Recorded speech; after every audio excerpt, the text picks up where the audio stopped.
Hello friends. जो students last 1.5 2 साल से एपीजीटी एग्जाम के लिए रात दिन प्रिपरेशन कर रहे हैं, अब उनको एग्जाम के दौरान कौन सी चीजें ध्यान में रखनी है और आपके एग्जाम से रिलेटेड जो भी क्वेश्चन रहते हैं उनके बारे में हम इस सेशन में चर्चा करने वाले हैं। एग्जाम के दौरान सबसे बड़ा जो क्वेश्चन रहता है वो है how many questions are to be attended, कितने क्वेश्चन अटेंड करने और कितने क्वेश्चन स्किप करने हैं। क्वेश्चन पेपर जो है उनमें टोटल 120 क्वेश्चन रहते हैं। ईच क्वेश्चन जो है उनके 4 मार्क्स रहते हैं और टोटल 480 मार्क्स का पेपर रहता है। नेगेटिव मार्किंग अगर रॉन्ग आंसर है तो उनके लिए 1 मार्क माइनस रहता है। इनमें अगर हम जनरल कैटेगरी के संदर्भ में बात करें तो लगभग लगभग जिन स्टूडेंट का 300 प्लस स्कोर होता है उनका एडमिशन तय होता है। इनके लिए हमें कौन से क्वेश्चन अटेंड करने और कौन से क्वेश्चन स्किप करने। अगर आप क्वेश्चन पढ़ते हैं और पढ़ने के बाद अगर आपको आंसर पता है तो आप श्योर शॉट जो है उनका सिलेक्ट करेंगे। क्वेश्चन पढ़ने के बाद आपको लगता है इनका आंसर ए भी हो सकता है, इनका आंसर बी भी हो सकता है, जहां पर आपको 50-50 चांसेस लगते हैं तो वहां पर भी वो क्वेश्चन आपको अटेंड करने हैं। जहां पर वो क्वेश्चन आपका राइट होने की संभावना 50% है तो वहां पर आपको वो रिस्क लेना है, वो आपको अटेंड करना ही है। जहां पर क्वेश्चन पढ़ने के बाद आपको लगता है कि ये क्वेश्चन मैंने पढ़ा है, कहीं पर मैंने सुना है और हो सकता है कि इनका आंसर ए हो सकता है, आपको ऐसा लगता है कि इनका आंसर ए हो सकता है, तब तक आपको रिस्क लेना है, वो क्वेश्चन भी अटेंड करना है।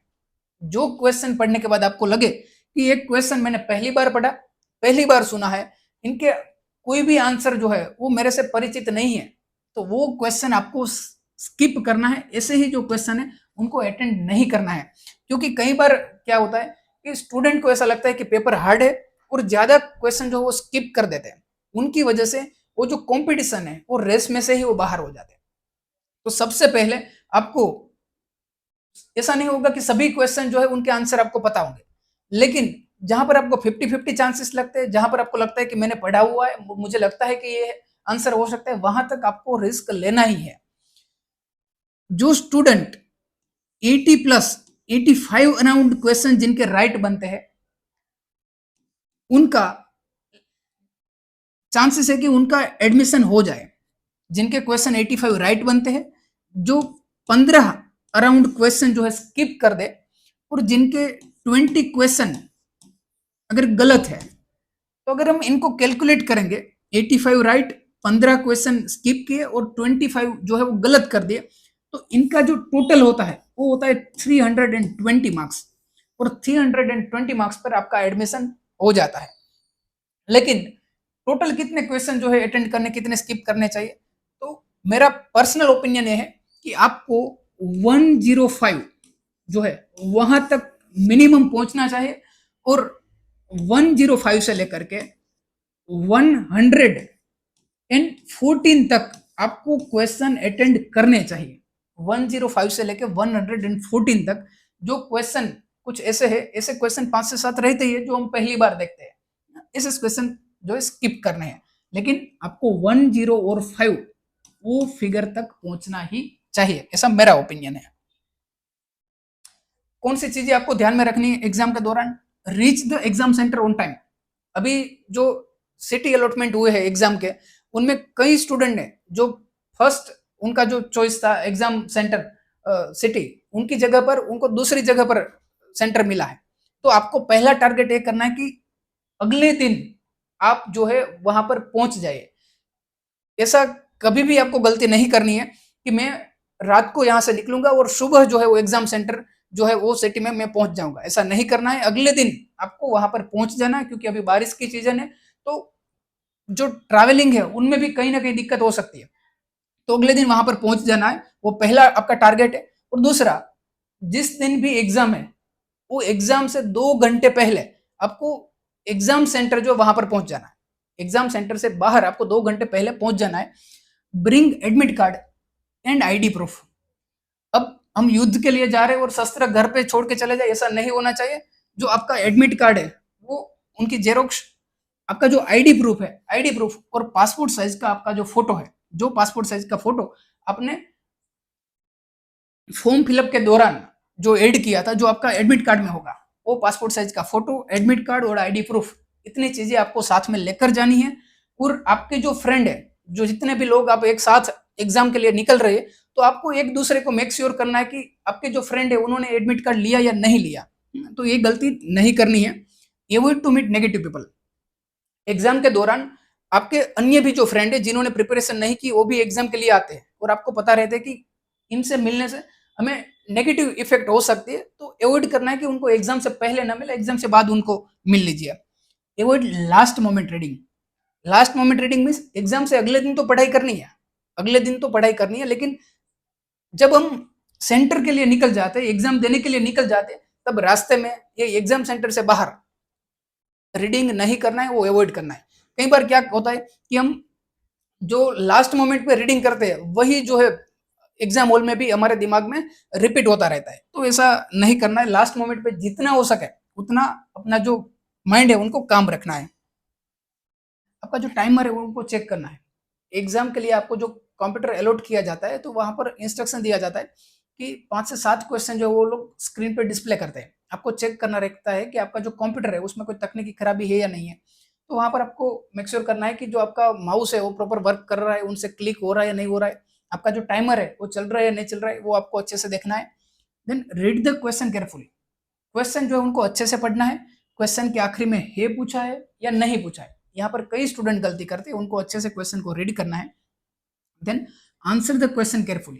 कई बार इजी क्वेश्चन देखने के बाद स्टूडेंट को उनका आंसर पता रहता है, लेकिन गलती से जल्दबाजी की वजह से स्टूडेंट जो है वो गलत आंसर को टिक कर देते हैं। स्टूडेंट को लगता है कि मैंने सही आंसर ही टिक किया है, लेकिन जब आंसर की डिस्प्ले होती है तब उन जो गलत आंसर है वो उनके सामने आता है और उनको लगता है कि ये कंप्यूटर की गलती है, लेकिन ऐसी गलती कंप्यूटर की नहीं होती, वो हमने आंसर टिक करते हुए जल्दबाजी की हुई होती है। Next, proper time management. Time management अच्छे से करना है। क्वेश्चन पेपर जो है लेंथी रहता है एपीजीटी एग्जाम का। इनमें match the following type question, assertion reasoning type के क्वेश्चन कई रहते हैं, इसलिए क्वेश्चन पेपर लेंथी रहता है। तो टाइम मैनेजमेंट को अच्छे से फॉलो करना है।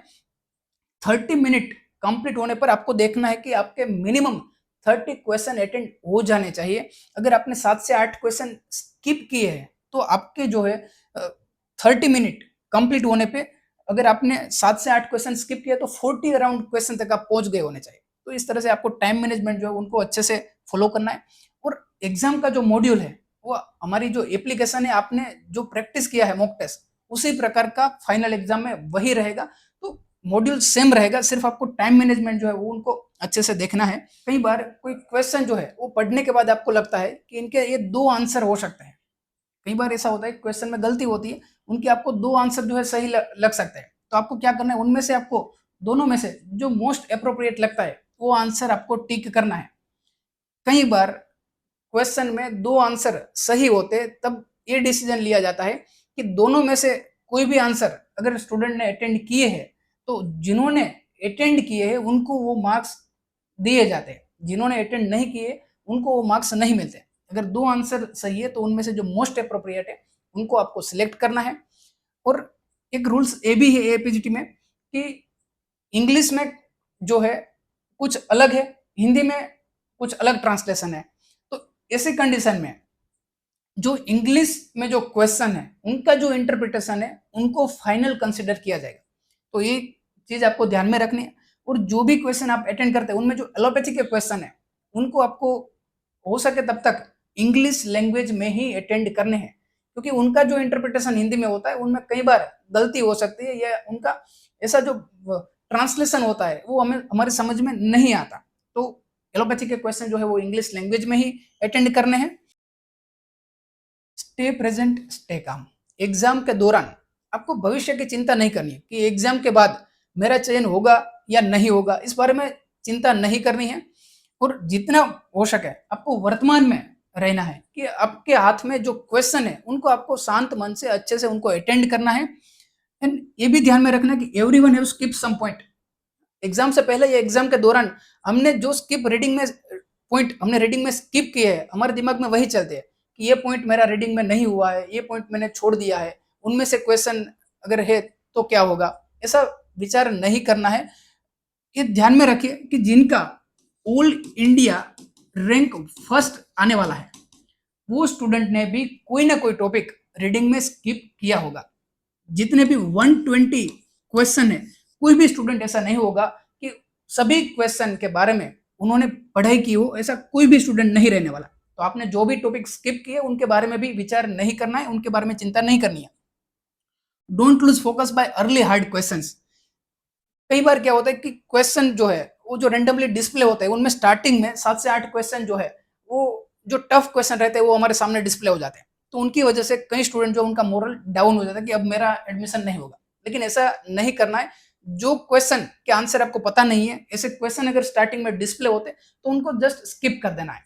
उनके बारे में अगर आप ज्यादा विचार करेंगे तो आगे आने वाले जो इजी क्वेश्चन है उनमें भी आप गलती करेंगे। और जो क्वेश्चन पेपर है वो बैलेंस क्वेश्चन पेपर रहता है कि जिनमें 10 से 15 क्वेश्चन जो है वो थोड़े टफ रहते हैं, जो पहली बार एंट्रेंस एग्जाम में पूछे गए वैसे क्वेश्चन रहते हैं। लेकिन अगर ऐसे क्वेश्चन स्टार्टिंग में डिस्प्ले हो जाते तो चिंता नहीं करते, उनको जस्ट स्किप करके आगे बढ़ना है। एग्जाम के दौरान आपको ये सेंटेंस जो है वो ध्यान में रखना है। No exam ever is the final exam of life. कोई भी एग्जाम हमारी जिंदगी की आखिरी एग्जाम नहीं हो सकती। Result of one exam is not the result of life. किसी भी एक एग्जाम का परिणाम हमारी जिंदगी का परिणाम नहीं हो सकता। इस एग्जाम के बाद जिन विद्यार्थी का पीजी में एडमिशन होता है उनके लिए आगे का जो रास्ता है उनमें थोड़ी बहुत सरलता जरूर रहने वाली है। लेकिन मैं ऐसे कई लोगों को जानता हूं जिन्होंने इस एग्जाम के लिए हार्डवर्क किया, कड़ी मेहनत की, फिर भी उनका एडमिशन नहीं हुआ। उन्होंने दोबारा मेहनत की और एडमिशन प्राप्त किया। और ऐसे भी कई लोगों को जानता हूं जिन्होंने इस एग्जाम के लिए हार्डवर्क किया, कड़ी मेहनत की, फिर भी उनका एडमिशन नहीं हुआ और उन्होंने दूसरे मार्ग पे वो आगे बढ़े और वहां पर वो बेहतर कर रहे हैं। तो ऐसा भी नहीं होगा कि आपने इस एग्जाम के लिए जो मेहनत की है वो वेस्ट जाने वाली है। आप जिस किसी भी रास्ते पे आगे बढ़ेंगे वहां पर वो आपके लिए हेल्पफुल जरूर होने वाली है। इस एग्जाम के बाद अगर आपका एडमिशन होता है तब भी और किसी भी कारण से आपका एडमिशन नहीं होता है तब भी, दोनों ही कंडीशन में हम आपके साथ हैं। Finally friends, best of luck for your exam. Believe in your self, stay focus.